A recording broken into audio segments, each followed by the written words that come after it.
Assalamualaikum warahmatullahi wabarakatuh. Alhamdulillahi rabbil alamin. Wassalatu Waalaikumsalam wassalamu warahmatullahi. ala asyrafil anbiya'i wal mursalin wa ala alihi wa ashabihi ajma'in. Rabbi syrah li sadri wa yassir li amri wahlul 'uqdatam min lisani yafqahu qawli. Tuan-tuan dan puan-puan, sekali lagi kita bersama dalam Wakaf Ilmi, dan malam ini Wakaf Ilmi telah pun menjangkau ke siri yang ke-37. Bermakna kita dah 37 kali kita bersiaran melalui Wakaf Ilmi ini, dan telah banyak ilmu yang telah dikongsikan oleh para panel dan para tamu yang bersama dengan kita dalam pelbagai bidang. Ada bidang pendidikannya, bidang agamanya, bidang sosialnya, bidang ekonomi je yang kita belum terokai. Bidang ekonomi kita belum terokai lagi, dan berbagai insya-Allah kita akan kembangkan lagi kepada perkara-perkara yang bersangkutan dengan kehidupan kita, kehidupan harian kita. Jadi pada hari ini kita bertuah kerana dapat lagi bersama dengan dua tetamu. Sepatutnya ada 5 tetamu, tapi malam ni mungkin akan masuk kot sekejap lagi, kita harapkan masuklah. Dan tetamu kita yang pertama saya nak perkenalkan ialah Dr. Muhammad Fauzi bin Zakaria. Assalamualaikum Ustaz. Waalaikumsalam warahmatullahi wabarakatuh. Okey, sihat Ustaz Alhamdulillah. Sihat semua. Sihat semua. Dan kita juga bersama malam ni dengan Dr. Hafizah Mustaqim. Doktor, apa khabar? Sound tak ada. Alhamdulillah, ya. Assalamualaikum warahmatullahi wabarakatuh, Ustaz dan ahli panel lain. Alhamdulillah, sihat. Alhamdulillah. Okey. Dan kita juga bersama dengan tamu kita, bukan tamu, tuan rumah, tuan wakaf ini, iaitu Ustaz Yusri. Khabar Ustaz? Alhamdulillah sihat. InsyaAllah. Okey. Tuan Ustaz Yusri, tuan wakaf ni. Kita ada 3 orang sebenarnya tuan wakaf ni yang setia setiap siaran mesti ada. Malam ni malam ni miss Ustaz Amir tak ada bersama dengan kita. Mungkin kejap-kejap lagi dia masuk tu. Dia tak boleh duduk. Dia kata kalau ada wakaf ilmi ni dia tak boleh pergi mana. Tapi mungkin ni ada masyarakat sikit. Jadi malam ni sebagaimana yang kita janjikan bahawa malam ini kita akan masih lagi bercerita tentang seorang tokoh dan seorang bukan setakat dia tokoh, dia seorang yang menjadi ikutan kita, iaitu Nabi Muhammad sallallahu alaihi wasallam. Seorang yang kita perlu imani, kita mengimaninya bahawa dia adalah pesuruh Allah, bukan manusia biasa-biasa. Jadi kita masih lagi dah 3 minggu saya rasa kita berbicara mengenai baginda, dan malam ni mungkin malam yang terakhir kot untuk kita bicara tentang Rasulullah SAW secara spesifiknya lah. Kerana kita sekarang ni pun dah malam 26 Rabiul Awal, tak silap saya, 26 Rabiul Awal, dan mungkin perjumpaan kita pada berikutnya adalah pada bulan yang berikutnya lah, iaitu bulan Rabiul Akhir. Ada lagi cerita-cerita yang kita akan kupaskan. Dan saya tadi Ustaz Yusri, saya tadi ada berhubung dengan sahabat-sahabat saya di Fatoni di Selatan Thai, dan saya offer dia untuk bersama-sama dengan kita sekali ataupun 2 kali. Jadi sekarang ni dia tengah cari panel yang sesuai untuk berkongsi ilmu dengan kita. Saya kata cari 3 orang panel daripada Selatan Thai. Kita nak cerita tentang betulkah orang duk kata Islam telah hilang di bumi petani. Dia kata boleh, insya-Allah dia kata dia boleh. Jadi kita nak cuba setara mana, insya-Allah kalau dapat dia cuba cari panel tu, kita akan cerita pada siri-siri yang akan datang. Jadi siri pada malam ni ialah Muhammad Rasulullah sallallahu alaihi wasallam, Rasul akhir zaman.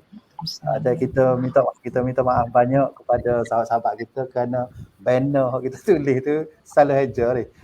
Salah aja huruf M dia jadi huruf N. Tak berasa belaka. Saat ni baru Dr. Fauzi Rajak baru berasa tengok Allah kata huruf N dia jadi huruf N, patutnya huruf M. Anak-anak tegur ya, anak masukkan poster dalam grup family, anak-anak tegur. Ya. Jadi itulah tak berasa sikit Abu. Dan malam ni okey kita nak buka cerita kita malam ni, duduk sambil-sambil kita duduk di atas wakaf ni. Saya nak cerita nak ajukan soalan dulu kepada Dr. Fauzi mengenai dengan Rasulullah akhir zaman ini, Rasul akhir zaman ini. Jadi semasa benda ni Rasul akhir zaman ini sebenarnya telah lama diketahui oleh umat sebelum ni. Umat maknanya sebelum umat kita ni dah diketahui dah bahawa akan lahir tidak lama lagi seorang nabi, seorang rasul dan menjadi khatamun nabiyyin, rasul pengakhir, penutup, iaitu hak tahu benarnya ialah puak-puak Bani Israel. Bani Israel ni bukan mereka setakat tahu, dan mereka baca dalam kitab Taurat mereka, kitab Injil mereka memang disebut bahawa selepas ni akan lahir seorang nabi akhir zaman. Dan mereka menunggu-nunggu. Jadi kita nak minta Dr. Fauzi cerita sikit lagu mana keadaan cara orang Bani Israel ni dia menunggu kehadiran nabi ni. Dan mereka percaya sungguh tentang akan lahir seorang nabi besar di akhir zaman ini. Silakan Doktor. Bismillahirrahmanirrahim. Alhamdulillah wassalatu wassalamu ala Rasulillah wa ala alihi wa sahbihi ajma'in wa ba'd. Sekali lagi assalamualaikum warahmatullahi wabarakatuh. Waalaikumsalam warahmatullahi wabarakatuh. Sempena dengan bicara kita tentang Rasulullah, marilah sama-sama kita mulakan dengan selawat Allahumma salli ala Muhammad wa ala ali Muhammad. Nabi kita, Nabi akhir zaman ini, ya kalau mengikut kita ada Nabi Adam lagi sudah tahu bahawa akan lahir di akhir zaman daripada zuriatnya nama Muhammad sallallahu alaihi wasallam. Kisah ni dianggap kisah masyhur, tapi dipersoalkanlah maknanya sahih atau tidak. Dikatakan ketika Nabi Adam diturunkan daripada syurga, waktu tu Nabi Adam sempat tengok di tiang aras nama Muhammad sallallahu alaihi wasallam. Jadi Nabi Adam tanya Tuhan, wahai Allah, siapa Muhammad ni? Jadi katanya Allah jawab, itulah zuriatmu yang akan jadi Nabi akhir zaman. Jadi adalah macam di situ lagi diketahuinya. Dan Nabi-Nabi Bani Israel sampai kepada Nabi terakhir Nabi Isa AS menceritakan kepada kaumnya, kepada pengikutnya Hawariyun, bahawa akan datang seorang Nabi namanya Ahmad. Baik timibah disebut Ahmad. Jadi itu yang kaum Nasrani mempertikaikan. Dia kata kita ada Ahmad bukan Muhammad. Cumanya mereka lupa bahawa nama itu daripada akar kata sama, iaitu Humidah, sama ada Ahmad atau Muhammad atau Mahmud. Sayyidina juga Abdul Muttalib Nabi kita, dia dapat saja berita dia dapat cucu lelaki, anak pada Abdullah, anak pada Doktor almarhum. Ada macam bunyi kipah tu, dia mengganggu sikit. Bunyi kipah. Kau kipah mana? Aircon. Kipah lain. Pilih Amor ni dia tentu untuk kata bukan ekor jadi tak selesa Alik Amor. Okey, bukan Doktor lain. Ada gangguan suara kipah tadi. Okey, beres dah tu, tak ada dah. Okey, teruskan. Tok Nabi kita Abdul Muttalib, bila sebaik saja dia beritahu, dia segera ambil anak dia buat tawaf. Anak dia, dia panggil anak dia. Dia buat tawaf. Sudah tawaf, kaum Quraisy berkerumun tanya dia, ya Abul Haris, ada gelaran, ya Abul Haris, man ladzi sammaita ibnaka hadha? Wahai Abul Haris, siapa nama kamu namakan anakmu ini? Mana orang boleh panggil anakmu, mana engkau dia tak ada ayah ya. Jadi kata yang Abdul Muttalib, samaituhu Ahmad wa huwa Muhammad wa sawfa mahmudan man fis samawati wal ardh. 3 dia. Aku namakan dia Ahmad dan dia adalah Muhammad dan dia akan disebut sebagai Mahmud. Maksudnya dia akan disebut dengan penuh kepujian oleh mereka man fis samawati wal ardh, seluruh makhluk di langit dan di bumi. Jadi orang Nasrani ni dia tak cukup mengaji nahwu Arab kali ya. Bila tu Ahmad dia, ni Muhammad dah kita sebut Ahmad. Orang sama, Ahmad, Muhammad atau Mahmud, merujuk pada sifat yang terpuji Nabi akhir zaman. Baik. Dan mereka Bani Israel terus berpegang kepada wasiat demi wasiat yang ditinggalkan oleh Nabi mereka bahawa akan lahir Nabi akhir zaman. Satu masa, dalam masa yatihu fil ard 40 sana, dalam masa 40 tahun yang kata Nabi Musa sesat bersama kaumnya, Bani Israel tak boleh masuk ke Baitul Maqdis, pusing, Nabi Musa ambil kesempatan buat haji. Ini hadis yang sahih. Nabi Musa diiringi oleh 70 orang pengikutnya yang terbaik. Pengiring yang terbaik datang berhaji ke Mekah. Dan dalam perjalanan itu mereka melalui Madinah, yang maksud nama Yathrib. Tapi Nabi Musa sebut dalam perjalanan, Nabi Musa kata, inilah nanti tempat akhir lahirnya Nabi akhir zaman. Lahir bukan tempat beranak, lahir maknanya tempat mula-mula Nabi Madinah. Kita tahulah peranan Madinah. Kalau balik kan Mekah dengan Palestin, dia lalui Madinah dengan jalan. Hala balik Nabi Musa berhenti lama sikit di satu kebun tamar yang luas, dan Nabi Isa sebut lagi sekali, inilah tempatnya nanti, tempat akan lahir Nabi akhir zaman berdakwah tadi. Jadi 70 daripada pengikut yang minta izin dengan Nabi Musa untuk menetap di situ. Tak mau pulang ke Palestin. Di Yathrib. Di Yathrib. Dengan harapan untuk berjumpa dengan Nabi akhir zaman. Dan itulah yang 70 orang itulah akhirnya menjadi induk kepada kaum Yahudi yang bila Nabi hijrah ke Madinah, sudah ada Yahudi di Madinah, iaitu Yahudi yang keturunan daripada 70 orang pengikut Nabi Musa. Sebab mereka nak jumpa sangat dengan Nabi akhir zaman. Mereka nak sambut. Nabi Musa izinkan. Jadi Nabi Musa kembali semula ke Palestin seorang. 70 pengikutnya 70 pengikut tinggal di Yathrib. Tinggal mana kerana kononnya nak sambut Nabi akhir zaman. Dan begitulah mereka ini, kaum Yahudi ini, setiap kali bila mereka bergaduh dengan kaum Arab, mereka minoriti lah, walaupun banyak mereka kontrol ekonomi, tapi dari segi politik dia kalah lah. Macam tempat kita sekarang lah. Ada orang yang kuat ekonomi ni minoriti je, tapi ekonomi dia kontrol. Akhirnya majoriti dia gantung kaki dia orang juga lah. Kali dia orang gaduh, saya kata dia tak apa dia. Nanti kamu akan apabila lahir Nabi akhir zaman, kami akan bersamanya dan kami akan mengalahkan kamu. Kamu akan menjadi hamba kepada Nabi akhir zaman, katanya kaum Yahudi. Itulah yang disebut dalam Quran surah Al-Baqarah ayat 89. Tak nampak sekali. Ayat 89 ni yang salah ke? Bacalah ayat ni. A'udzubillahi minasyaitonir rajim. Walamma ja'ahum kitabun min 'indillahi musaddiqun lima ma'ahum wa kanu min qabl yastaftihuna 'ala alladhina kafaru walamma ja'ahum ma 'arafu kafaru bih fala'natullahi 'alal kafirin. Al-Baqarah ayat ke-89. Juzuk pertama gitu, juzuk Alif Lam Mim. Ya.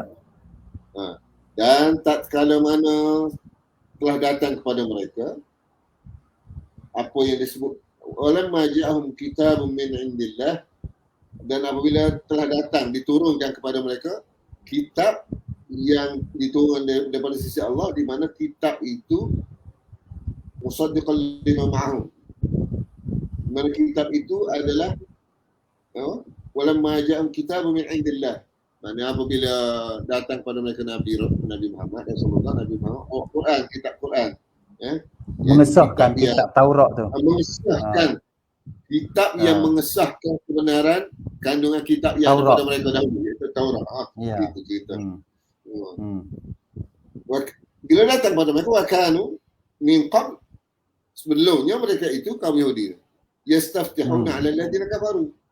Sebelumnya kaum Yahudi itu apabila berlaku saja perselisihan pergaduhan balah dengan orang Arab sekitar Israel, mereka kata nantilah yastaftihun, mereka akan menggunakan menggunakan nabi itu kononnya jaga kamu, bila muncul nabi nanti kami akan bersama dengan nabi, kami akan mengalahkan kamu akan jadi pengikut nabi, jaga kamu akan jadi anak kamu nabi, katanya kaum Yahudi itu. Kan? Tetapi bila datang kepada mereka, bila datang kepada kamu, apa yang kamu sebut-sebut, apa kamu nanti itu, falamma ja'ahum ma'arfu, apabila datang kepada mereka apa yang mereka kenali itu, iaitu Nabi dan kitab Al-Quran, kafaru bih, mereka mengingkarinya, mereka mengkufurinya. Wala'natullahi 'alal kafirin. Wala'natullahi 'alal kafirin. Maka Allah Ta'ala kata laknat dekat kaum kafir. Balik Allah Ta'ala bila sebut Yahudi ni acak kali Nabi sebut wala'natullah la'anal ladzina kafaru, makna dilaknat. Tapi mereka kata kami ini sya'bul mukhtar, pilihan Allah. We are the chosen people. Kami ni kaum pilihan Allah. Sedangkan di Quran Allah Ta'ala bila sebut cerita Bani Israel, Yahudi dengan nabi-nabi dahulu, akan Tuhan akan selit dengan fala'natullah 'alal kafirin. Makna tu wa innal ladzina kafaru min bani Israil, acak kali dilaknat. Tapi dia orang balik ikutlah, dia orang asyik sebut kami ni bangsa pilihan Allah, sedangkan Allah Ta'ala duk laknat balik-balik dengan sikap mereka. Okey, kita berhenti situ dulu Ustaz, Dr. Fauzi. Maksudnya kita dah nampak tadi bahawa pokok Bani Israel ni memang dia tunggu sungguh-sungguh. Sehingga kan mereka sanggup duduk berkampung di Madinah, di Yasrib itu, walaupun mereka tak tahu maknanya lama lagi nak zaman Nabi Musa, lepas Nabi Musa Nabi Isa dengan Nabi kita Muhammad ni pun 500 tahun. Bermakna mereka begitu yakin bahawa akan ada Nabi akhir zaman ni dan mereka akan beriman dengan Nabi ni. Padahal mereka tahu bukan 10 tahun, 20 tahun mereka kena tunggu. Maknanya hok nunggu 1,600 tahun. Antara Nabi Musa dan Nabi Isa 1,000 tahun. Antara Nabi Isa dan Nabi Muhammad 600 tahun. 600 tahun. Maknanya yang menunggu tok nenek dia tu berapa generasi ni. Yang boleh berjumpa ni ialah generasi cucu cicit tu. Begitu hebat orang Yahudi ni, kalau kita tengok tu hebatlah dia dah. Dia begitu tunggu sungguh-sungguh. Tapi kita pergi fasa kedua lepas ni dengan Dr. Fauzi, bila mereka tahu bahawa yang ditunggu-tunggu tu bukan anak-anak dia, rupanya anak-anak orang lain. Jadi apa pun ona mereka buat tu, berona lah buat dia ni. Jadi kita pergi selepas ni, kita tunggu selepas kita nak cerita satu perkara yang dibawa oleh Nabi kita Muhammad sallallahu alaihi wasallam,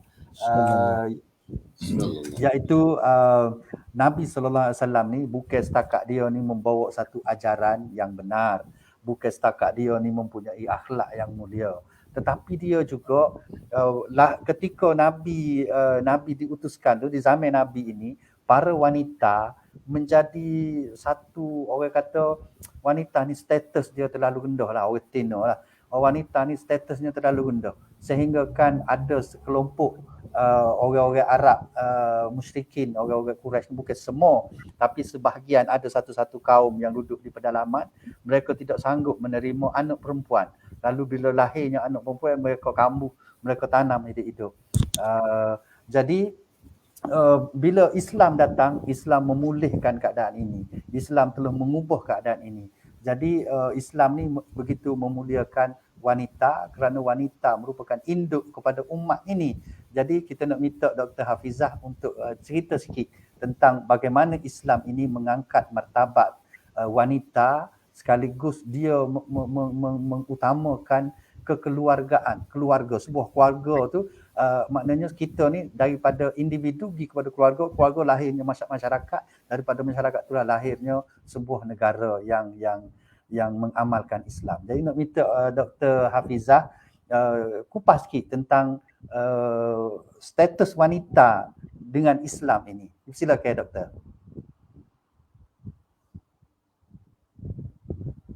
Tak ada suara pula. Mute. Okay. Bismillahirrahmanirrahim. Assalamualaikum warahmatullahi wabarakatuh. Warahmatullahi wabarakatuh. Alhamdulillahirabbil alamin wa bihi nasta'in. Wassalatu wassalamu ala Rasulillah wa ala alihi wa sahbihi wa ummatihi ajma'in. Allahumma inna nas'aluka Allahumma inna nas'aluka ilman nafi'a wa rizqan halalan thayyiba wa amalan mutaqabbala. Yang dihormati Ustaz Sattar sebagai moderator kita pada malam ni, yang berbahagia Ustaz-Ustaz panelis, Ustaz Fauzi, Ustaz Yusri, kita ada Ustaz Fadil sebagai tetamu jemputan dan seterusnya. Ya. Kita lupa nak welcome, nak ucap welcome kepada Ustaz Fadil dan Ustaz Amir. Ustaz Amir pun ada yang malam ni. Ya, kita sebut dah nama dia tapi dia tak masuk lagi tadi. Okey. Dan tentunya seterusnya kepada pelayar-pelayar santai satar wakaf ilmi kita pada malam ni. Alhamdulillah, siapa dengar tu bolehlah kita kongsi-kongsikan dengan sahabat-sahabat kita yang lain. Jadi kita sedang membincangkan tentang kekasih Allah Rasulullah sallallahu alaihi wasallam yang diturunkan kepada kita sebagai utusan akhir zaman, khusus untuk kita ni sebagai muhdatun. Betul ya Ustaz? Bunyi. Ya. Muhdatun sebagai hadiah. Sebagaimana yang disebutkan oleh baginda sallallahu alaihi wasallam sendiri, iaitu innama ana rahmatum muhdatun. Sungguhnya aku adalah rahmat yang memberikan petunjuk. Jadi sahabat-sahabat ketika bersama-sama dengan baginda Rasulullah SAW ni amat mengetahui dan amat menghargai hadiah ini, hadiah sebagai petunjuk juga ni, dan menyebabkan mereka ni dia ikut benar ajaran dan perbuatan Nabi SAW, Ustaz. Dan mereka betul-betul lah, bagi Ana sendiri ni, dia menghayati apa yang Allah sebut dalam Al-Quran. Qul in kuntum tuhibbunallah fattabi'uni yuhibbukumullah wa yaghfir lakum dzunubakum. Jadi mereka ikut ni kerana mereka kenal betul-betul hasil ajaran Nabi sallallahu alaihi wasallam tu membekas dalam hati mereka, menyebabkan mereka ikut betul. Untuk apa? Bukan untuk Muhammad, tetapi mereka ikut kerana tadi kasihnya kepada Allah yang mengasihi hambanya ni sampai dia hantar kekasihnya. Tu Ustaz boleh buat satu ritma tu ya. Allah tu kasihnya kepada kita sampai dia menghantar kekasihnya untuk menunjukkan jalan. Dia dan kalau doktor, kalau kita sekarang ni kita kawan, sayang kawan, kita berbesan. Biasanya kalau kawan baik sangat dah, kita berbesan, kita suruh anak kita kahwin dengan anak dia. Tapi Allah ni bila dia kasih kepada kita, dia hantar kekasihnya untuk membimbing kita, masya-Allah. Betul. Itu nak rasa sampai macam tu Ustaz tu. Rasa macam tu sampai kita tadi nak berselawat, nak merasakan bahawa bila berselawat ni nanti Rasulullah lah yang akan memberi syafaat ketika tak ada syafaat lain, ketika perlu membanjiri kita di padang mahsyar. Sampai macam tu. Kita kan tahu Ustaz, tapi nak berselawat 70 kali sehari pun kadang susah kan. Sebab kita tak menjiwai dia tu.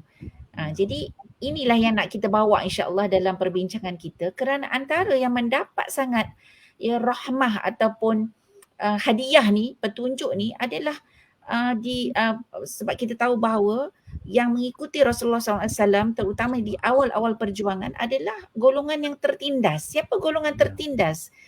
Golongan hamba, macam Bilal contohnya Ustaz, betul tak? Orang yang berkulit bukan kulit sawo matang, kulit hitam contohnya, yang tertindas. Dan antara yang tertindas ketika itu adalah golongan wanita. Dahsyatnya ketika itu wanita tak ada harga diri, wanita tak ada pemilikan, wanita dibuat sebagai bahan dagangan, boleh ditukar-tukar, suami tu boleh tukar-tukar, isteri dengan sahabat-sahabat, dengan kawan-kawan dia dan sebagainya. Yang paling dahsyat sampai wanita dibunuh, Ustaz. Dan ini dirakamkan Allah dalam surah An-Nahlu. Ya, dalam dua ayat dalam surah An-Nahlu, ayat 58 hingga 59 tu, yang mana Allah menyebutkan dengan penuh macam tengok video, Ustaz ni. Apabila dikabarkan seorang daripada mereka bahawa ia beroleh anak perempuan, maka muramlah mukanya sepanjang hari. Boleh bayang tak? Dalam muka muram tu pula tu sepanjang hari kerana menanggung duka cita. Ia menahan perasaan marah dalam hati dan ia bersembunyi daripada orang ramai kerana menanggung malu disebabkan berita buruk yang disampaikan kepadanya apabila dia beroleh anak perempuan. Sambil dia berfikir, ya, kita boleh nampak tu dalam muka, kemudian dia bersembunyi, kemudian dia berfikir, ya, adakah ia akan memelihara anak itu dalam keadaan hina ataupun ia akan menanamnya hidup-hidup dalam tanah. Ketahuilah sungguh jahat apa yang mereka hukumkan itu. Jadi Ana ni sebagai perempuan hari ni, Ustaz, dan Ustaz-Ustaz pun, Ustaz Fauzi ada ramai wanita di rumahnya, ya, boleh merasakan, kita boleh kena merasakan rahmahnya Allah itu bukan saja kepada wanita, tetapi simbol wanita yang tertindas ketika itu, ya, termasuklah ya, ibu-ibu kita juga, ya, dengan turunnya, ya, Rasul yang membawa rahmah ini, wa ma arsalnaka illa rahmatan lil alamin ini, maka berlakulah satu revolusi sosial, Ustaz, ya, satu bukan revolusi lah, tapi satu perubahan yang sebenarnya wanita inilah yang Rasulullah SAW inilah yang memartabatkan wanita.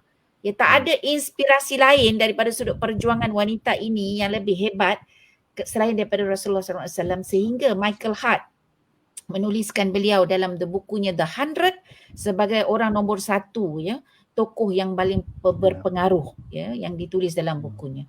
Maka Rasul inilah yang sebenarnya mengajar memuliakan wanita, ya, sebagai pertamanya ibu, kan, mencintainya sebagai isteri, mendidiknya dan mengasihinya sebagai anak dan melindungi sebagai saudara kandung.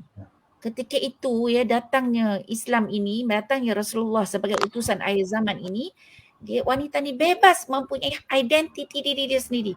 Dia boleh memiliki, dia boleh mewarisi harta, dia boleh berperanan aktif dalam pembangunan bukan saja diri dia tapi keluarga dan masyarakat. Cuba bayangkan, Ustaz dan pendengar sekalian, wanita Perancis, ini orang yang kata sekarang ni hebat lah, kan, tapi mereka boleh sign check, Ustaz, boleh sign check, maknanya ada dia punya hak untuk sign check pemilikan tu pada tahun 40-an sahaja. Betul. Berbanding dengan kita 1500 tahun yang lepas. Dan ini dijiwai oleh sahabat-sahabat sehingga, ya, Umar Al-Khattab pernah menyebutkan pada zaman jahiliah kami tak ambil berat sedikit pun tentang wanita. Namun ketika datangnya Allah menjelaskan perihal mereka, maka kami tahu mereka ada hak atas kami. Jadi hakikatnya insya-Allah lepas ni kita akan cerita round kedua, Ustaz, macam mana cara Rasulullah tu membuat satu dengan cara yang tidak memaksa, kita boleh tengok macam mana transformasi itu berlaku sehingga akhirnya, sebab yang dididik bukan saja wanita, tetapi yang dididik juga adalah yang mengganasi wanita, yang menindas wanita itu dididik, sehingga akhirnya berlakulah satu timbal balik, satu keseimbangan yang tiada taranya. Ya, kenapa kita nak cerita ni? Kerana hakikatnya, ya, wanita itu hari ini, ya, lepas 1500 tahun ini perkara yang sama berlaku, Ustaz. Kenapa kita nak cerita betul ni? Sebab perkara yang sama berlaku, sedang berlaku dalam kalangan wanita, bukan saja kat Malaysia saja tetapi seluruh dunia. Ya, statistik tambang melaporkan bahawa 1 dalam 4 wanita diganasi. Ya, maknanya kira 1, 2, 3, 4 seorang tu pernah ditempeleng ke, ditimbuk ke, diganasi, kalau tak pun secara fizikal, secara verbal ataupun secara perkataan. Ya, setiap 17 minit akan lahir seorang anak luar nikah. Setiap 15 minit sebuah institusi rumah tangga berakhir dengan perceraian. Malah dalam masa PKP ni 132 pasangan sehari, Ustaz, ya, minta falkan perceraian. Boleh bayang tak? Aduan yang tak bagi nafkah meningkat sehingga, ya, minggu lepas saya jumpa seorang wanita, ibu tunggal yang terpaksa, dia ada anak seorang tapi terpaksa buat 2 kerja, Ustaz. pagi kerja sebagai clerk dekat kedai runcit, malam dia kerja dekat kelas dekat syarikat kereta ni. Dia sewakan kereta Ustaz untuk menampung anak sekarang dekat universiti. Suami entah hilang ke mana Ustaz. Jadi boleh bayang tak? Dan yang tersedih sekali ya, ini minggu lepas kita tahu di Kelantan ni, Bumi Serambi Mekah, kita tahu seorang pengantin wanita, bakal pengantin wanita pergi jumpa bomoh kononnya nak berobat, tetapi akhirnya menjadi mangsa nafsu surakah seorang bomoh. Jadi kalau kat sini kita nampak di sini, kita kena cerita-cerita ni sebab kita nak memperkasakan bukan sahaja wanita itu sendiri, tetapi juga yang menindas wanita itu Ustaz, supaya akhirnya apa yang disebutkan atau disebutkan oleh seorang general, seorang Rub'i bin Amir ni bukan siapa-siapa pun. Kalau tengok sejarah dia hanyalah seorang tentera ketika tentera itu. Biasa ya. Tetapi dia berani, kita bayangkan izah yang Allah berikan kepada seorang Muslim yang taat kepada Rasulnya ini, Allah dan Rasul, kepada seorang General Rustam. Kalau baca kisah dia lagi lah kita rasa naik bulu roma ni. Yang mana bila dia disebutkan masa dia pergi jumpa dengan General Rustam ni dekat seorang General Parsi dekat kemah dia. Masa tu orang kalau pergi perang dia bawa sekali dengan pemata, dengan bantal-bantal yang hebat-hebat ni, raja dia duduk kat singgasana emas. Tapi dia ni bawa dengan kuda yang pendek disebutkanlah, yang tak berapa hebat pun, baju pun biasa je, tapi dengan tombak dia tu, dia dengan perasaan izahnya dia bawa tu sampai tombak tu mengena kepada bantal-bantal tu, mengoyakkan bantal-bantal. Cucuk bantal. Allah Akbar. Tapi akhir ni 4 perkara hak dia sebut. Sebab General Rustam tu tanya dia, apa yang membawa kamu kepada kami? Padahal Rub'i ni, Rustam nak jumpa Rub'i. Jadi dia kan bawa tombak tu. Jadi dia punya pengawal ni kata tinggal tombak tu. Jadi Rub'i dia kata, demo hok nak mari jumpa kawin. Kawin nak pergi lagu ni. Kalau tak kawin balik. Jadi bila dia ditanya tu, Allah utus kami untuk mengeluarkan manusia daripada penyembahan sesama makhluk kepada penyembahan kepada Allah Subhanahu Wa Taala, daripada kesempitan dunia kepada dunia yang lapang, dan daripada kezaliman agama-agama. Ada yang mengata bahawa kezaliman agama-agama ni bermaksud juga ideologi cara hidup kepada keadilan Islam. Jadi saya rasa inilah kebebasan yang sebenar Bila orang akhirnya kita dapat dengan ajaran Nabi sallallahu alaihi wasallam, mereka terbebas, maka akhirnya kita akan dapat dunia yang pernah dinikmati satu ketika dulu, di mana golongan yang paling lemah daripada sudut fizikal, wanita ni kuat daripada sudut mental dia, tapi dia mungkin daripada sudut fizikal tak boleh lawan. Tapi Rasulullah kata ketika itu wanita ni boleh berjalan daripada tempat Rasulullah tu pergi ke Hadramaut kan, dan tak takut kepada sesiapa kecuali lah takut kepada gembala yang takut dia punya kambing kena makan serigala. Jadi buah ciku depan pintu cukup dulu setakat itu. Okey Ustaz. Okey, terima kasih. Saya sebenarnya nak potong tadi nak potong, tapi rasa macam kau sedap tu. Jadi kita biarkan dulu. Okey, sangat menarik buah ciku benar. Itulah. Buah ciku ni buah sawan nila. Sebab kita. Okey, itulah hebatnya Rasulullah sallallahu alaihi wasallam. Dia telah mengubah mengubah suasana ataupun kita panggil kepada suasana budaya yang begitu yang melihat begitu hinanya seorang wanita, seorang perempuan, walaupun mereka tahu bahawa wanita itulah yang melahirkan mereka, tapi mereka malu bila tadilah yang disebut dalam Al-Quran tadi, malu, murung, lari, sembunyi, dan akhirnya budak dia dah, anak tu dibunuh, bukan setakat buang tapi bunuh. Dan peristiwa ni, benda yang lagu ni, penghinaan, penganiayaan kepada wanita ni, sebagaimana doktor kata tadi, berlaku balik. Kita rasa sangat ni lah, bimbang lah, takut anak-anak kita juga akan dikena lagu tu. Jadi yang kita perlu kembalikan semula kesedaran ini. Okey, kita ucap selamat datang sekali lagi kepada Ustaz Fadil, Ustaz Amir. Ustaz Amir ni dia cila-cila line dia kurang bagus kot. Kejap ada, kejap tak ada. Ustaz Yusri, Ustaz Yusri ada nak kata apa kau? Kalau nak kata silakan. Terima kasih. Terima kasih hamba kepada Ustaz Sata, sahabat. Dan yang diraikan tamu kita istimewa Dr. Fauzi, Dr. Hafizah dan sahabat Ustaz Fadil, Ustaz Amir. Saya cukup tertarik perbincangan pada malam ni oleh kedua panel kita, Dr. Fauzi dan Dr. Hafizah. Sikitlah nak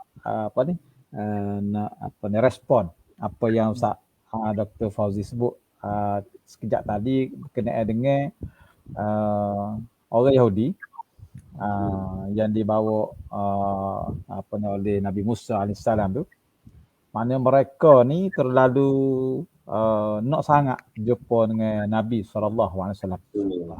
Jadi di sini jelas kepada kita bahawa orang Yahudi ni bukan setakat dia nak jumpa, bahkan mereka mengaji ataupun mutalaah untuk kenal Rasulullah SAW. Sebelum jumpa dalam tempoh 1600 tahun itu, mereka ni menjejaki. Dan jejak mereka ni bukan sekadar jejak biasa, dirakam oleh Allah Ta'ala, iaitu ya'rifunahu kama ya'rifuna abna'ahu. Mereka mengenali Nabi Muhammad SAW sebagaimana mereka mengenali anak-anak mereka. Artinya mereka kena sungguh. Jadi oleh kerana kena sungguh itulah sebagai persiapan untuk mereka berhadap jumpa dengan Rasulullah SAW. Jadi nak ambil pengajaran di sini bahawa setara Yahudi nak kenal, nak jumpa Nabi dan mereka mengaji tentang Rasulullah SAW. Kita umat yang dijamin oleh Nabi kita bahawa umat dia amat-amat lagi lah untuk kita bukan sekadar mengenali, bahkan kita menghayati apa yang Nabi tinggal serta mempertahankan. Itu sedikit nak respon. Terima kasih Ustaz Sata. Ya, terima kasih. Betul. Walaupun Bani Israel ni, Ustaz Yusri, dia Nabi-Nabi dulu di kalangan dia belaka dah. Tetapi dia masih lagi nak Nabi yang akhir zaman ni orang dia juga. Dan mereka ni memang buat kajian aja. Jadi beza jauh lah dengan kita. Kita ni ada Nabi lahir dah, Nabi lepas tak ada dalam kita dah pun kita tidak berapa nak kajian mana, dan kita tidak cara mana kata tak cakna mana dengan ajarannya. Maknanya tu patutnya mereka rasa tak cukup dengan apa yang ada. Mesti nak pelengkap. Pelengkap dia panggil. Ya. Ustaz Amir ada nak kata apa kau Ustaz Amir sebelum kita pergi kepada round kedua ni? Mana Ustaz Amir nak tengok muka ni? Ustaz Amir tadi dia ada sejak tapi dia macam line dia tak berapa bagus kok. Nak berkenan orang nak kelih mata. Ya. Orang nak bertemu mata. Allah yang baik. Ustaz Fadil tadi dia kata dia nak dengar saja ya. Tapi kalau ada gembor-gembor Ustaz Fadil, saya tak soalan, takut dia marah. Saya tidak nak tanya. Assalamualaikum. Waalaikumsalam. Ustaz Amir ada.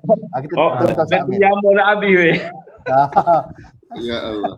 Okey, tak apa Ustaz Amir. Kritik Ustaz Fadil. Okey. Ustaz Fadil kalau ada gembor-gembor yang nak boleh nak tambah ke nak apa? Kalau ada lah. Silakan. Ada sikit lah. Ada sikit. Mesti apa ada yang punya. Dr. Fauzi sebut. Ada apa yang Dr. Fauzi sebut, apa yang Dr. Hafizah sebut tu sebenarnya sangat bermain dekat diri kita sebenarnya, berkait dengan Yahudi yang merosakkan dunia sampai sekarang, yang bermusuh dengan Islam. Wanita yang tak lari ibu kita, adik kita, kakak kita juga. Cuma saya nak sebut sikit, nak respon, nak tambah sikit. Perangai orang Yahudi ni dia macam apa Dr. Fauzi sebut tadi, memang betul lah. Pokok dia ni sebenarnya kena tunggu Nabi akhir zaman. Dan juga popok ni memang dia mengenal Nabi tu sebab Allah bagi instruction, Allah bagi apa panggil tu? Bagi hint. Bagi hint. Clue. Bagi Hint, hint. clue. Macam Pengecaman. mana Nabi akhir zaman ni. Tak ada ayahnya, nanti dia akhir awal duk ikut dia lah macam-macam dak. Sebab tu dalam Al-Quran ada sebut dalam surah Al-Baqarah 146. A'udzubillahi minasyaitonirrajim. Alladzina atainahumul kitaba ya'rifunahu kama ya'rifuna abna'ahum wa inna fariqam minhum la yaktumunal haqqa wa hum ya'lamun. Orang Yahudi, orang Nasrani tu kami beri kepada mereka Alkitab, Taurat, Injil. Mereka mengenal Muhammad seperti mereka mengenal anak-anak mereka sendiri. Ni point dia. Kenal Nabi Muhammad tu macam kenal anak mereka sendiri. Kalau kita kenal anak kita pun kita tahu tak macam mana buka dia, taik lalat duduk mana, tanah lahir duduk mana, kenal belakang. Jadi ini tukar dengan orang lain. Tak tukar dah dengan orang lain. Kenal betul-betul.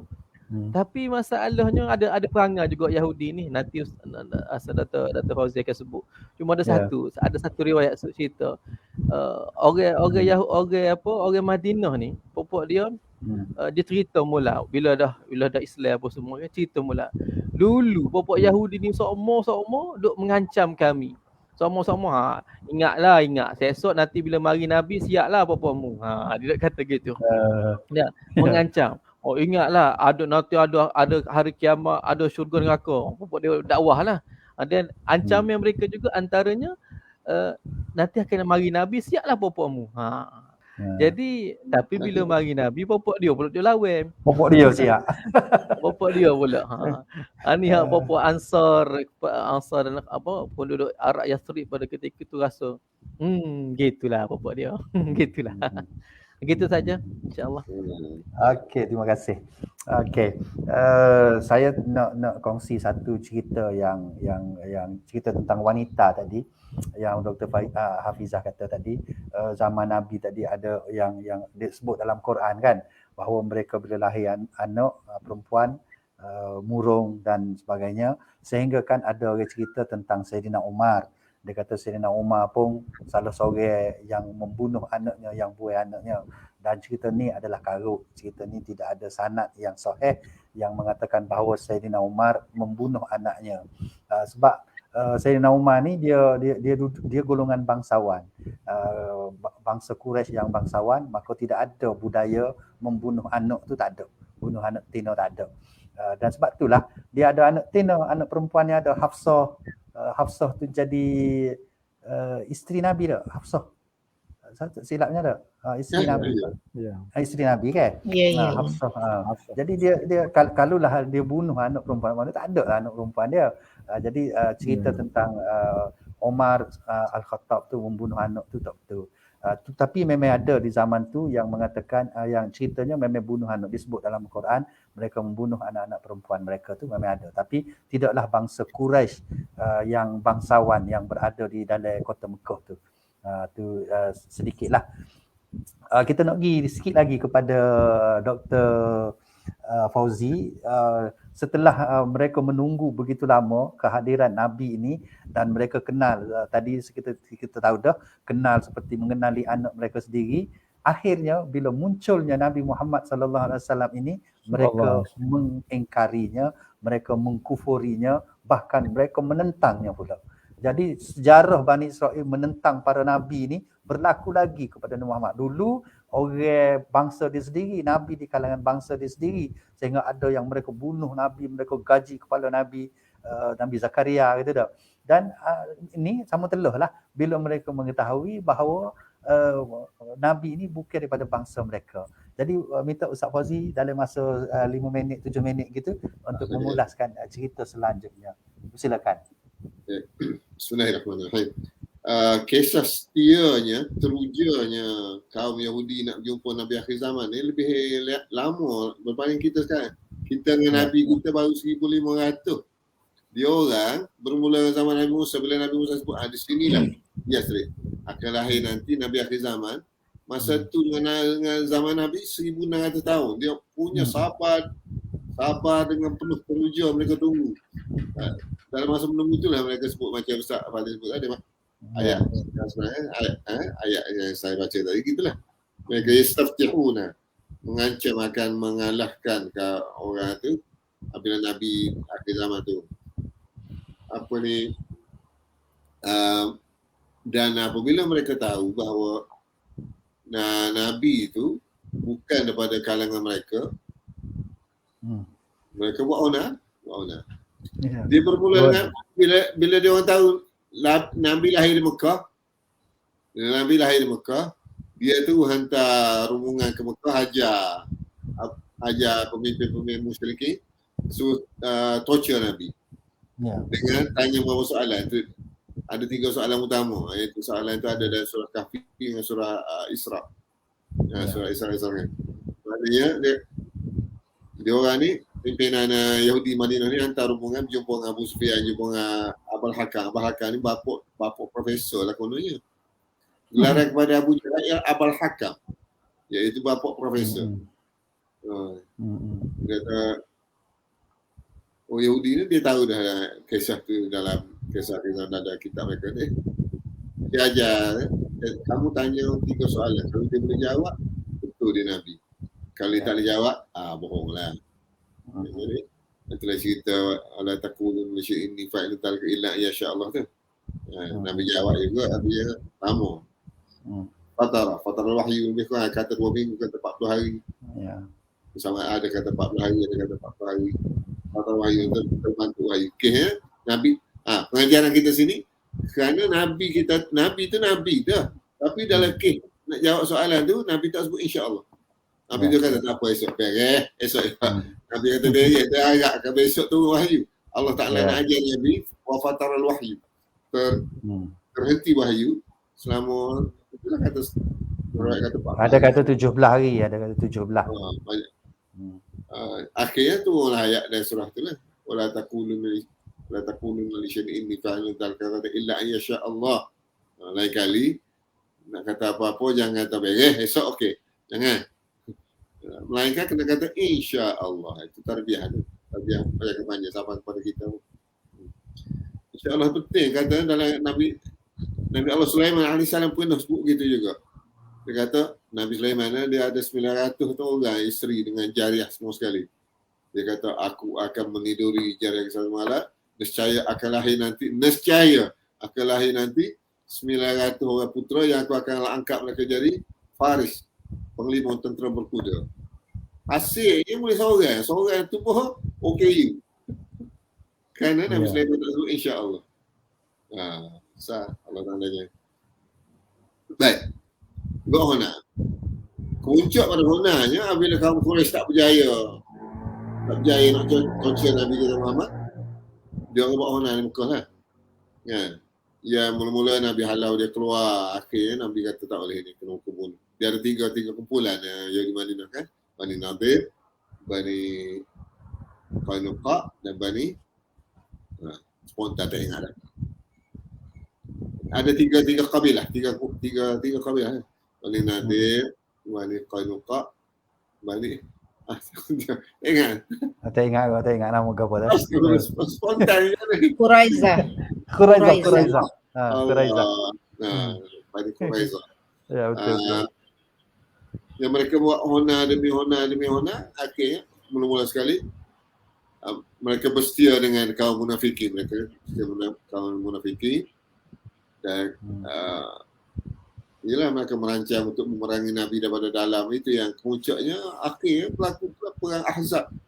Perang Ahzab tu Abu Sufyan berani mengepung itu kerana dapat jaminan kaum Yahudi akan melakukan serangan belok dari dalam. Serangan belok kerana apa? Kerana ketika mula-mula hijrah dulu, Yahudi dan penduduk sekitar Arab di Madinah itu telah mengadakan Sahifah Madinah kan? Perjanjian Madaniyah, perjanjian Madinah. Iaitu semua pihak, Muslim atau non-Muslim, Yahudi dan sebagainya, apabila berhadapan dengan musuh yang menyerang Madinah, hendaklah sama-sama bertanggungjawab mempertahankan Madinah. Itu MOU. Tapi kaum Yahudi ini dia punya kemuncak kerenahnya mereka melanggar MOU itu dengan hantar mesej ke Mekah supaya serang Madinah. Sebenarnya Abu Sufyan, pemimpin musyrikin Mekah masa itu, selepas sesudah perang Uhud.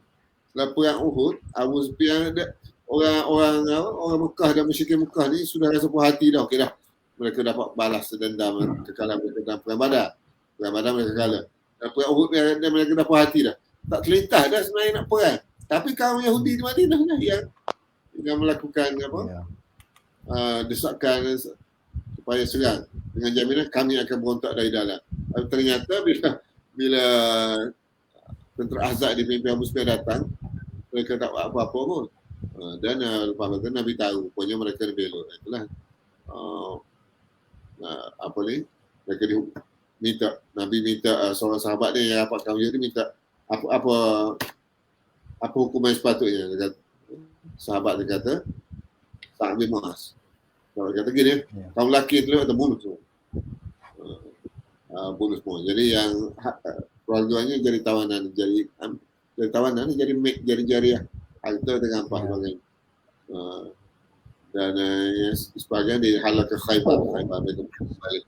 Ada kerana bayangkan daripada asalnya mereka penuh teruja nak tunggu Nabi akhir zaman.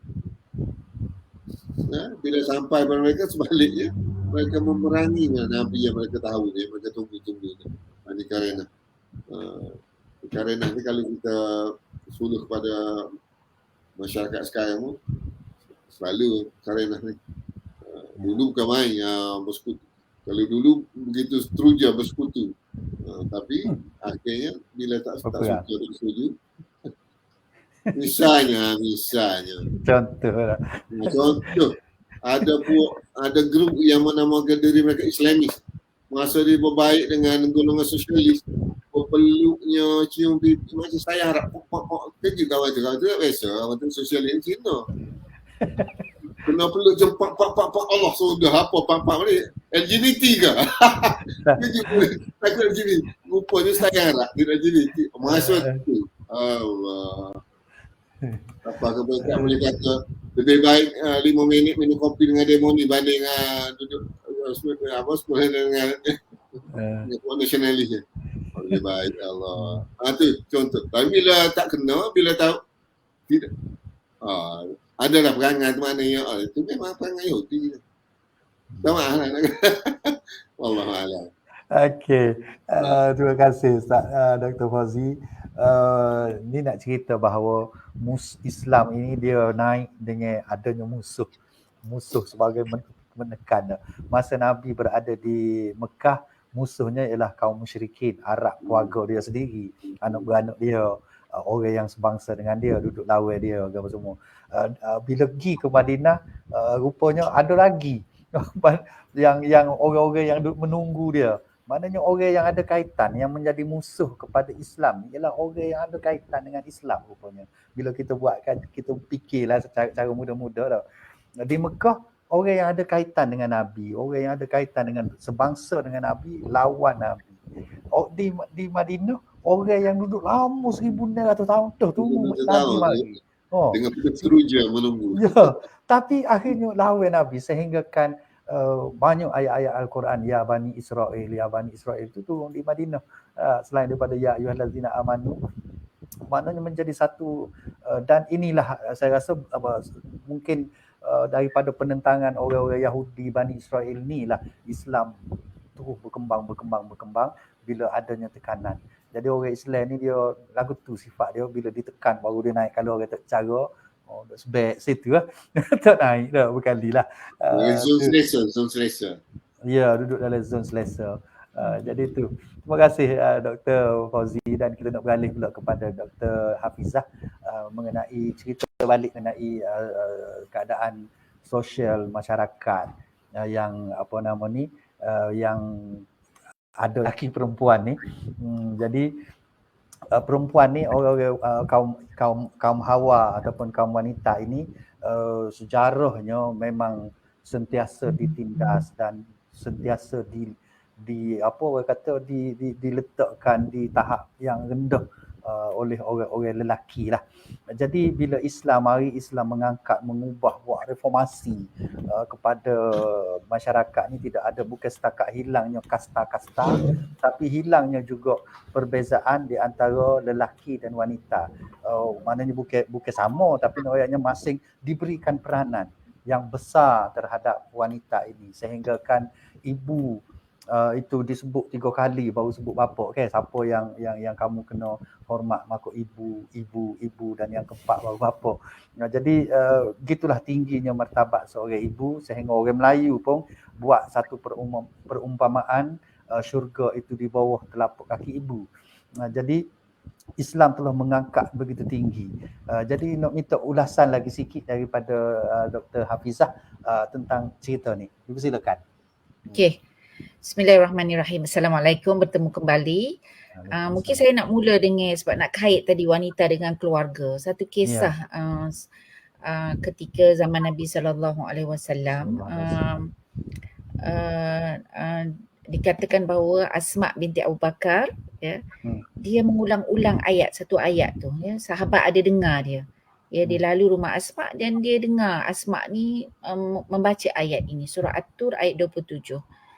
Famanallahu alaina wa waqana adzabas samur.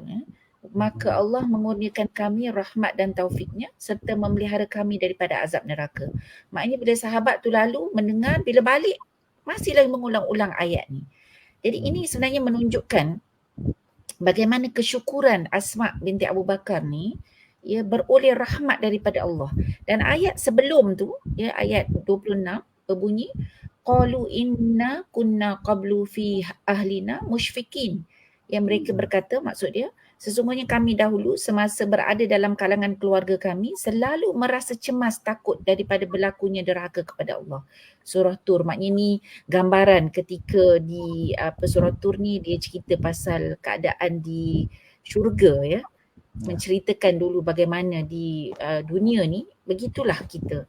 Maknanya cemasnya kepada Allah tu, ya, tentang kalau kita tak buat apa yang diperintahkan Allah itu, mereka lakukan bersama-sama keluarga. Jadi ajaran Nabi SAW sebagaimana yang Ustaz sebutkan tadi, ya, dia tidak dia tidak dipaksakan, ya. Kita tahu bahawa la ikraha fid din, betul Ustaz? Ya, betul. Tapi apabila berada dalam din, maka memang kita kena ikut tu, kena ikut ajaran agama tu. Maksudnya di situ ada unsur pilihan sebenarnya untuk kita. Dan teknik ataupun kaedah bagaimana Rasulullah SAW, ya, mengubah situasi tadi kan, bagaimana wanita ditindas, lelaki menindas contohnya, adalah dengan, ya, menurunkan ego dan menaikkan izzah. Dia bermula dengan satu kefahaman yang mendalam, ya, tentang manusia ini sebenarnya sama rata. Ya. Ustaz, saya nak baca buku daripada satu buku nama Prophet Muhammad, The Hallmark of Leadership. Ya. Ini ditulis oleh antaranya Dr. Tariq As-Suwaidan, ya, menceritakan tentang bagaimana Rasulullah ni sebagai seorang pemimpin. Dan dalam buku ni dia sebut bahawa dia, Dr. Tariq Suwaidan ni, dia kata pada zaman ini, sekarang ni, krisis apa yang dihadapi oleh umat ini, dia kata ada 5. Iaitu yang pertama adalah krisis karakter dan juga akhlak, etika dan juga behavior, ya. Yang kedua adalah kemunduran, ya. Krisis kita ni, negara umat Islam ni memang berada dalam mundur. Yang ketiga, effectiveness, ya, berbuat sesuatu tu tidak efektif. Nombor 4, kepimpinan. Yang kelima adalah tentang pemikiran, ideologi dan identiti. Dan mengikut dia, ya, 3 yang pertama iaitu akhlak, ya, kemunduran dan tak efektif buat kerja ni bergantung kepada 2 yang akhir iaitu kepimpinan dan juga pemikiran. Jadi sebenarnya kita ni, orang kan malah nak fikir Ustaz, kalau tengok bajet pun, pembentangan bajet baru ni, letak yang depan sekali adalah tentang apa cash nak dibagi. Ya. Dia tak cerita tu kat mana nak dapat duit tu kemudian. Itulah mentaliti orang kita. Kenapa dia jadi mundur tu? Kerana dia malah nak fikirlah. Dia nak kesenangan tadi tu. Ya, kesenangan yang mungkin sementara. Jadi caranya, ya, kalau kita tengok bagaimana Rasulullah SAW mendidik sahabat tadi kan, dibuang. Dia kalau orang nak menindas ni Ustaz, biasanya dia berasa dia tu lebih kan. Macam orang Yahudi tadi kan. Ya. Kenapa bila dia tahu bahawa Nabi Muhammad ni bukan datangnya daripada Bani Israel, kenapa? Sebab itu dia panggil goyim kan. Orang lain ni goyim, orang yang memang teruk ni, kerana dia berasa dia hebat. Maka agama kita, ajaran ni sebenarnya menurunkan ego tu, keangkuhan dan kesombongan. Sebab yang paling agung dan hebat adalah Allah Subhanahu Wa Taala. Jadi Allah dibuatnya para sahabat yang lelaki ni, dia memang Masya Allah, kita dengar kisah bagaimana Umar kan, apabila orang nak datang jumpa dia kerana nak mengadu hal isteri ngepek ke? Ya. Umar pun ada isu dengan isteri dia kan. Dia sampai tak jadi nak royak. Jadi ini menunjukkan, kerana kemudian Umar mengatakan bahawa bukankah sepatutnya kita ni bertolak ansur kan? Sebab isteri tu dah memasak kat rumah, dah siapkan buat kerja di rumah, ya, melahirkan anak dan sebagainya. Jadi kita tengok di situ bagaimana ya ajaran ini betul-betul boleh menyebabkan ya kalau suami tu buat contohnya memberi nafkah kepada keluarganya adalah kerana apa? Kerana perintah Allah Subhanahu Wa Taala. Jadi ini orang yang faham betul-betul ar-rijalu qawwamuna 'alan nisa. Ini tugas ustaz-ustaz lah untuk ceritakan sebab kejadian tadi tak buat nafkah, tak bagi nafkah tu sebab tak faham. Silap faham terhadap ajaran itu sendiri. Jadi itu orang lelaki yang mungkin dalam konteks tadi tu ego dan angkuh tu diturunkan rasa ego tu sebab memang tak patut manusia ini berasa takbur. Sementara orang perempuan yang rasa hina, dina, tak ada daya dan maruah diri diperkasakan. Bahawa statusnya kita ni sebenarnya adalah sama di sisi Allah Subhanahu Wa Taala. Dan mana kita nak dapat ni adalah daripada sudut kalau kita tengok khutbah terakhir ya. Hajjatul Wada' kan, khutbah wada' tu di mana di situlah deklarasi, orang kata ini adalah deklarasi hak asasi manusia yang paling agung di mana Rasulullah mengatakan bahawa dengar sungguh-sungguh sebenarnya ya anak Adam ni ya kita ni semua bangsa Arab tidak lebih mulia daripada bangsa bukan Arab dan bangsa bukan Arab bukan lebih mulia daripada bangsa Arab. Yang bertakwalah yang paling mulia Ustaz. Jadi di sinilah ya panjang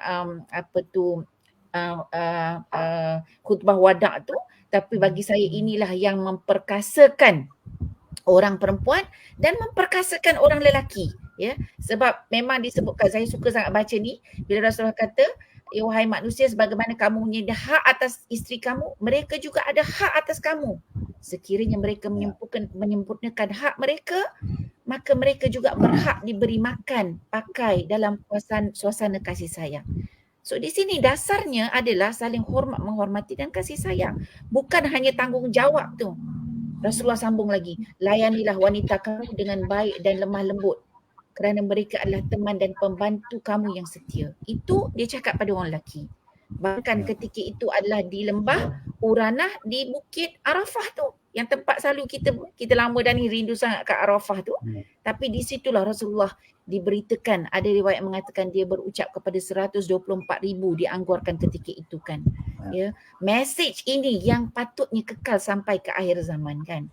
Pada orang perempuan pada hari tersebut Rasul berkata, hak kamu atas mereka ialah mereka sama sekali tidak boleh memasukkan orang yang kamu tidak sukai dalam rumah kamu dan dilarang kamu melakukan zina. So inilah sebenarnya yang akhirnya memperkasakan wanita tu. Ya, memperkasakan lelaki yang akhirnya ya, maknanya orang perempuan ketika itu terlibat dalam semua Ustaz, dalam lingkungan keluarga sosial macam Khadijah, macam Asma, dalam kepimpinan politik dan jihad. Sikit je lagi Ustaz ya, Ummu Salamah, kita bukan tak tahu cerita dia bagaimana Rasulullah mendengar. Ini penting untuk suami-suami sekalian, dia pemimpin-pemimpin organisasi, tak kira parti politik ke NGO ke, dengarilah pendapat orang perempuan, nescaya kamu akan berjaya. Ini hasil kajian ya, bukan sebab orang perempuan tu nak tunjuk hebat ke tak, tapi pemikiran dia amat penting. Dan Rasulullah bila mendengar pandangan Ummu Salamah ketika sahabat-sahabat macam masa tu kesedihan sangat, rasa mereka dikhianati atau dizalimi dalam perjanjian Hudaibiyah sampai mereka tak dapat nak ikut apa yang disebut oleh Nabi SAW kan untuk bertahallul, maka Ummu Salamah kata buatlah dulu. Engkaulah ya tanggal ihram bertahallul. Dan alhamdulillah ya nasihat Ernas ni dilakukan oleh Ummu Salamah ya, yang mana ini menunjukkan sampai ke akhir zaman sebenarnya wanita dan lelaki boleh ya bekerjasama. Jadi saya ni sebenarnya nak sebut bahawa Islam ni memanglah kita tahu memang adalah satu solusi, terutama bila kita sebut tentang gender equality. Bagaimana sebenarnya kesamarataan tu adalah daripada sudut tuntutan ad-din, tapi kesaksamaan ya, perbezaan daripada sudut peranan itu diiktiraf ya dalam agama kita, yang akhirnya insya-Allah bagaimana Rasul melakukan ni adalah pertama Ustaz ya, bagi saya ni ending dah, adalah tentang pemerkasaan ilmu. Ya, orang perempuan ni ya, kalau tak kira lelaki atau perempuan ni, kalau mereka tak ada ilmu maka mereka akan ketinggalan. Itu sebab masa tu Rasulullah memang sediakan satu hari kan untuk mendengar ataupun untuk mengajar orang perempuan. Saya memang nak akhiri dengan satu riwayat binti Asma binti Zaid kan. Ya. Asma binti Zaid As-Sakan ya, datang pada Rasulullah, dia kata dia mewakili orang perempuan. Ketika itu orang perempuan pun dia berani untuk menyatakan pandangan mereka. Jadi dia tanyakan, ya Rasulullah, saya dan orang di belakang saya ni ya mengatakan macam saya nak kata ni. Dia kata orang lelaki macam kalau kita tak aci lah, orang lelaki ni dia boleh pergi perang, dia ada banyak peluang untuk berjihad dan beribadah. Kami ni pula kena duduk kat rumah, jaga anak dan sebagainya. Maka orang lelaki ni boleh solat dekat masjid contohnya kan, dan pergi berjihad, boleh menyaksikan jenazah, boleh keluar berjihad. Jadi apakah kami berkongsi dengan mereka dalam balasan? Maknanya mereka ni cerdiknya Asma binti Zaid ini ya, sampai dia kata adakah kami ni kalau kami duduk kat rumah, ya dia bukan saja bertanya tapi juga menyatakan solusi juga.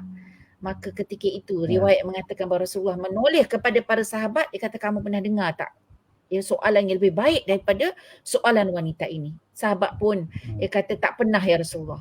Maka Rasulullah kata kembalilah kamu wahai Asma, beritahu pada wanita di belakang itu, maka kebaikan layanan salah seorang kamu terhadap suami dan kesediaannya untuk mendapat keredaannya, maka itu menyamai dengan semua tadi ya, pahala berjihad, dia keluar berjuang dan sebagainya. Maka Asma bertahlil dan bertakbir dan mengata dia sangat gembira dengan apa yang disebutkan oleh Rasulullah. Jadi insya-Allah perkasakan wanita kita supaya dia boleh jadi pendamping suami, dia boleh mendidik anak, dan yang penting dia boleh juga terlibat ya membangunkan masyarakat yang hari ini sebenarnya amat memerlukan ya penyelamat ya. Kembalikan mereka kepada satu masa yang pernah dialami oleh wanita ya ketika zaman Rasulullah SAW. Wallahu a'lam Ustaz. Ya, terima kasih Dr. Hafizah. Itulah yang sepatutnya wanita ini perlu perlu dibela dengan dan meletakkan di tempat yang selayaknya, kerana Islam telah menyediakan tempat yang begitu tinggi untuk wanita ini. Jadi tinggal lagi kita lelaki ni qawamun ni bukan kuat, bukan maksud kuat. Qawam maksudnya dialah yang lelaki ini orang-orang yang memperbetulkan keadaan, yang menjaga, membetulkanlah mana tempat silap. Kalau perempuan tu duduk di tempat yang tak betul, dia angkat naik letak di tempat yang betul. Tu qawam, maksud dia qawam yang membetulkan halan nisa terhadap wanita. Jadi bukan maksudnya wanita tu tidak betul, tetapi kerana ada yang doktor kata dari awal tadi kan, ada yang lelaki-lelaki yang meletakkan wanita ini tidak pada tempatnya, maka menjadi tugas kita untuk mengembalikan semula kedudukan yang sepatutnya diletakkan wanita itu, kerana mereka lah. Orang Melayu pun kata, orang Melayu saya tak pasti, pepatah Melayu ke pepatah siapa dia kata kejayaan seorang lelaki itu di belakangnya adalah seorang wanita. Saya tak pasti kata pepatah Melayu. Kena sebelah Ustaz. Dah di bukan sebelah belakang dah, kena sebelah. Di sebelah. Di sebelahnya ada. Kita modify ada malah wanita. pepatah tu kata di belakang. Kita modify jadi sebelah. Ya, di sebelahnya. Adanya Tapi hak terbaru dia kata bukan di sebelah, bukan di belakang, tetapi di hati. Ya. Okey, bermakna kita ni lelaki, kuat mana kita, hebat mana kita, orang kata sohu mana kita, kalau tidak ada perempuan, makna hidup kita tidak lengkap. Jadi dia adalah pelengkap kepada kehidupan. Sebagaimana Nabi Adam dulu, Adam duduk dalam syurga yang penuh dengan selesa tapi masih merasa tidak cukup. Rasa tidak sempurna. Lalu diberikan Hawa untuk menyempurnakan kehidupannya. Maka kita jagalah ni. Kerana dialah yang menyempurnakan kehidupan kita. Menyempurnakan keluarga. Kalau tak ada dia, maka tak ada lah keluarga, tak ada apa lah. Jadi ini satu yang tengok Islam ini begitu indah, begitu cantik. Benda ni kadang-kadang kita pun tak terfikir. Kalau Islam tidak tolong fikir kita, kalau kita tidak baca. Tadilah ilmu tu penting. Kalau tak ada ilmu, maknanya kita buat ikut suka kita lah. Kita rasa kita lah hebat, kita rasa kita lah kuat, maka orang peduli apa orang lain. Kita je nak duduk di tempat yang selesa. Kita je berasa nak alim. Sebab tadi sahabat Asma tadi dah, dia kita tanya Nabi, dia ni hok duduk rumah ni boleh ke apa? Orang lelaki tak iradah kita, dia muka time semaya dia boleh pergi masjid, time perang dia boleh pergi di medan perang. Tu pahala ganjaran banyak. Tak peduli pun hal retina. Sebab tu Nabi tanya, ada soalan lain kau biasa dengar lebih baik daripada soalan ni? Tak, sebelum ni sahabat-sahabat pun mungkin tak terfikir isteri dia duduk rumah, anak-anak dia duduk rumah, boleh ke apa? Pahala boleh ke tak? Fikir dia nak pergi perang, nak pergi jemaah, nak pergi tu, nak pergi ni lah. Jadi ni satu yang kita boleh mengambil fikir bahawa tidak lengkap kita ni kalau tanpa wanita di belakang ke, di sebelah ke, bersama dengan kita. Jadi terima kasih banyak.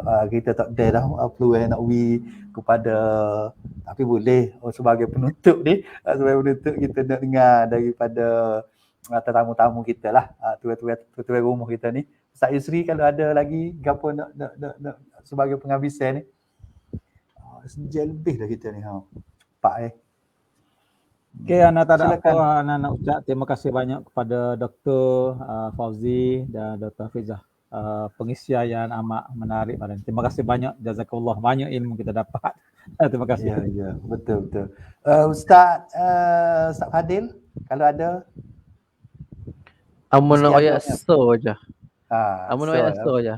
Ya. So tu jadi 2, takut jadi 3 tak? Nak ayat so je. Rugi kalau siapa yang tak ikut wakaf ilmi ni. Sebab wakaf ilmi ni kalau kupu-kupu sebenarnya boleh jadi universiti umum untuk rakyat Malaysia sebenarnya.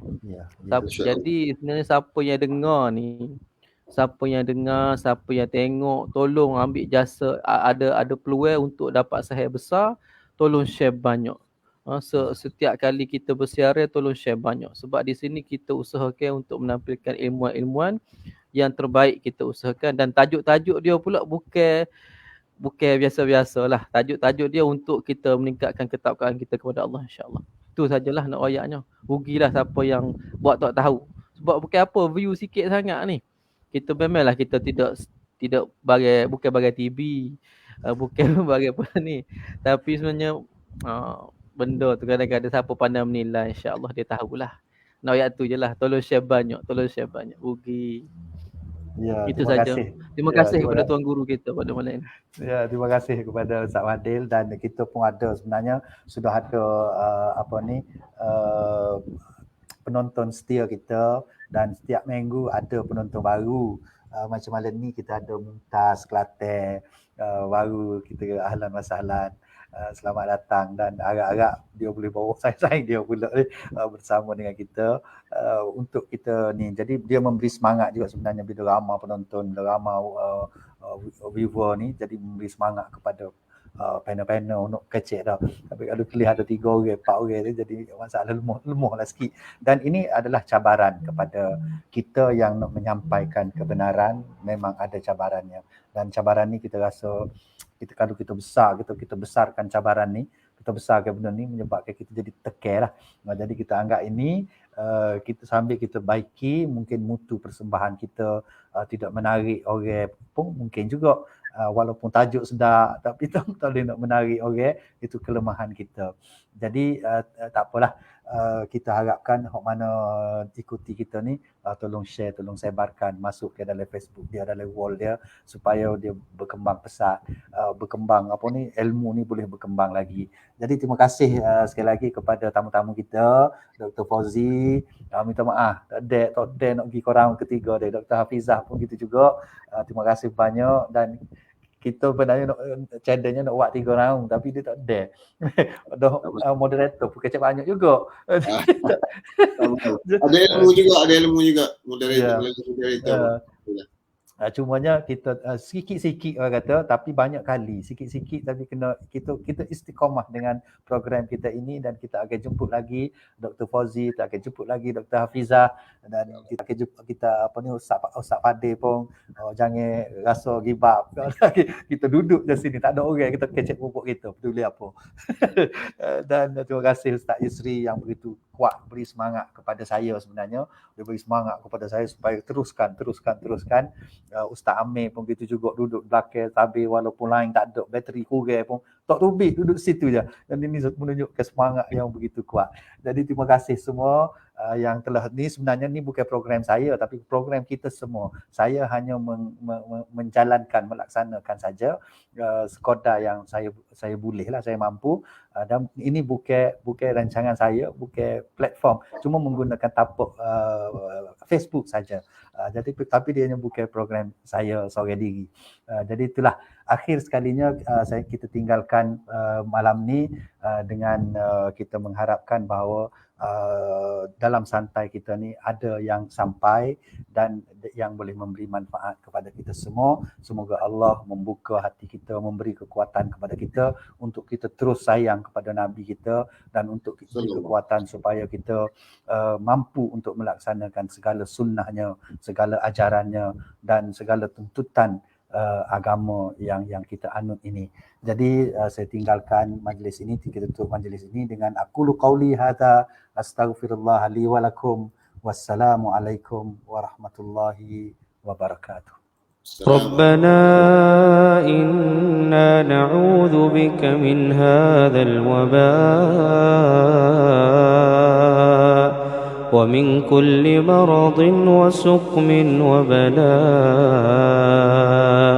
اللهم إنا نسألك يسرا ليس بعده عسر، وغنى ليس بعده فقر، وأمنا ليس بعده خوف، وسعادة ليس بعدها شقاء. اللهم إنا نعوذ بعظمتك من الأمراض والأسقام